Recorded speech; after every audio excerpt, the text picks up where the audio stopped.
Redovno godišnje obnavljanje ili postavljanje horizontalne saobraćajne signalizacije na gradskim ulicama u Priboju počelo je 26. juna i trebalo bi da bude završeno za maksimalno 15 dana, referišu iz Javnog preduzeća za uređenje građevinskog zemljišta i razvoj Priboj.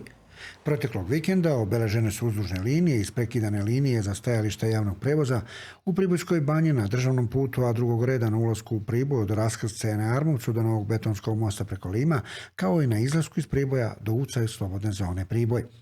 Radovi se nastavljaju ovih dana, a pored centra Banje kao turističke destinacije, horizontalna signalizacija postavlja se kao i do sada i na svim gradskim saobraćajnicama i tu u oba dela grada. U pitanju su uzdužne, isprekidane i pune linije, razne strelice, platoji na raskrsnicama, zatim zaustavne linije, pešački prelazi, pa oznake bus, taksi, škola, kao i oznake parking i parking za osobe sa invaliditetom.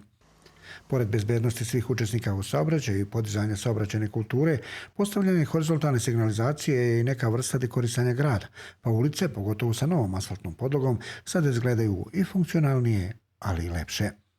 Radove kao i prethodnih godina izvodi kraljevska firma NG Signal System, a sredstva od 996.000 dinara obezbedila je opština Priboj.